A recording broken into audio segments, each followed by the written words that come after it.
I'll show you why you should be Stoic.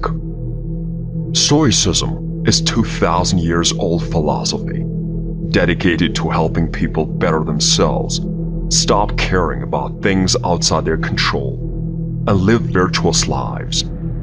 On the outside, life today could not be more different from the life 100 years ago, let alone 2,000 years ago. Humans today have social media, cars, countless other things that even emperors couldn't dream of possessing back then. But internally, humans have pretty much stayed the same. We lose our patience over petty things, care too much what other people think, struggle to deal with change. Given the accelerated pace of technological advances and the increasing uncertainty associated with everything from the job market to the environment, it isn't unreasonable to say that all humans could benefit from learning to think a little clearer, be a little less anxious, and make the best possible use of their resources in the coming year. With that being said, I'll show you 6 benefits you can experience from adopting a Stoic practice in your life. 1. You will care less what people think. One of the most difficult things any human being will ever do is stop caring about the opinions of others around them. It's difficult because this means disdaining the opinions of people you love and who love you. And it also means living a life on your own terms, based on what you think is right. Living a life on your own terms means taking responsibility for your own actions and not deferring the things you have to do now to your future self. Oftentimes, just doing what other people say is easier than living knowing that you made the wrong decision, because you can just outsource the blame to whoever you listen to. We shirk from bearing the full burden of our decisions, and because of this, feel unhappy with ourselves for not thinking for ourselves and for not acting based on what is good and true. We must make a special effort to seek out the truth and make our lives align with that truth. We must also cultivate discernment within ourselves so that if we do pay attention to others' opinions, it is because they align with our ideas, not because they are pleasing to our ears. By doing this, we can not only reclaim our self-esteem, but also be more of service to the people around us. 2. You'll waste less time. Death was everywhere until the last 100 years. People witnessed death from warfare, plague, high infant mortality rates. This served as a reminder of their own mortality and fragility of life. For Stoics, this imbued everything with meaning and purpose. Treating every day as if it may be their last, you made the best use of their time. Knowing you may be doing something for the last time makes you feel more present and alive. It also makes you want to do it well. The Stoics understood that we don't have to wait until the end of our lives to live life to its fullest. We can start by realizing that all the time we have lived up to until now is gone. Marcus Aurelius said, "Think of yourself as dead. You have lived your life. Now take what's left and live it properly." The point is to remind yourself to live with excellence. Spend less time looking to your phone and be more present. 3. You'll remember what's in your control. We all have hopes, dreams, fears, and frustrations. Life is difficult and it's easy to find things that validate our frustrations. But just because we can find validation doesn't mean our frustrations are valid. Stoicism teaches us to remember what is within our control, what's not. Things that frustrate us are not frustrating in themselves. We get frustrated.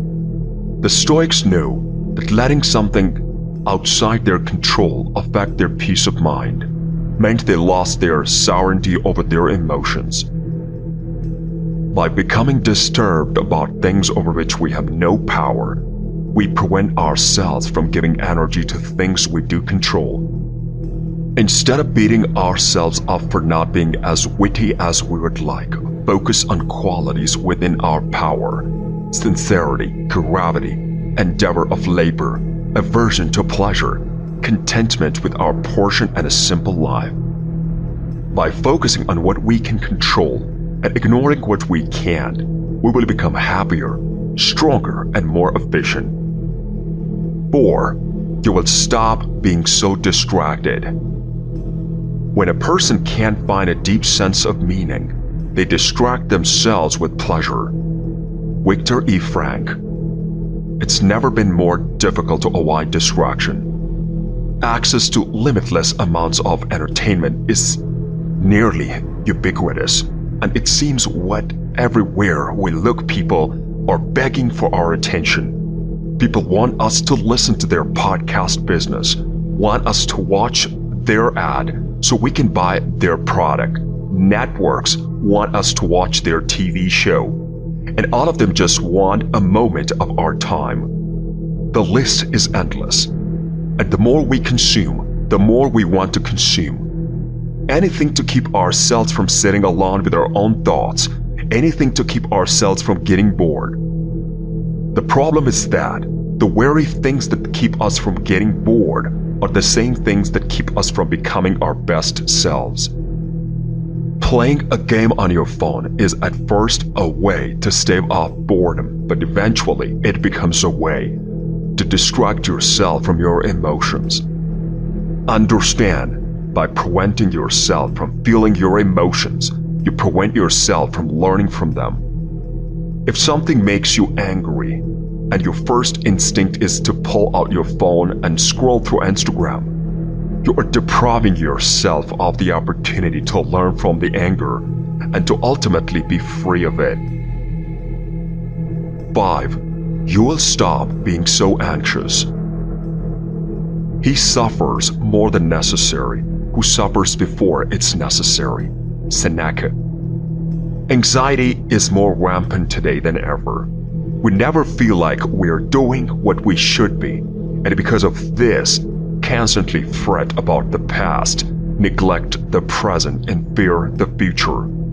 Dealing with anxiety is difficult, no doubt about that. But what's more difficult is knowing that you never learn to overcome it. Epictetus' remedy to this was simple. Learn what's in your control, take action on it, and forget the rest. This is, of course, easier said than done. But think about how pointless it is to fear the future when there is so much to do right now in the present. The future isn't here yet. The present is the only place where we can truly do something to change it.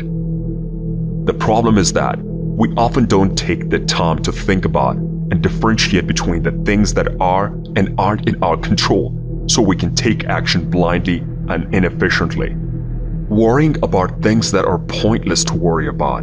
By learning what is in our control, we can learn what we can take action on. Therefore, allowing ourselves greater tranquility and peace of mind. In the words of the Seneca, true happiness is to enjoy the present without anxious dependence upon the future, not to amuse ourselves with either hopes or fears, but to rest satisfied. For he that wants nothing. The greatest blessing of the mankind are within us and within our reach. A wise man is content with his lot, whatever it may be, without wishing for what he has not. 6. You will be more grateful. All you need are these: certainty of judgment in the present moment, action for the common good in the present moment, and an attitude of gratitude in the present moment for anything that comes your way. Marcus Aurelius, Meditations 9.6. As the emperor of the Roman Empire, Marcus Aurelius was constantly besieged by problems most of us will never have to deal with, at both the professional and the personal level. An emperor at war rested solely on his shoulders, and his son was a disappointment. but that never stopped him from cultivating gratitude for all the circumstances he encountered, both good and bad, because it was the cultivation of this gratitude that allowed him to move forward, act righteously when any other man would have crumbled under the pressure of being an emperor. Marcus viewed every single challenge and setback he encountered as an opportunity to get better, and he believed that all of these challenges were preparing him for the ultimate test, death.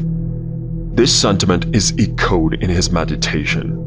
Pass through this brief patch of time in harmony with nature, and come to your final resting place gracefully, just as ripened olive might drop, praising the earth that nourished it, and grateful to the tree that gave it growth. Marcus understood that if you are grateful for, rather than resentful at your circumstances, you will be both more peaceful and more content.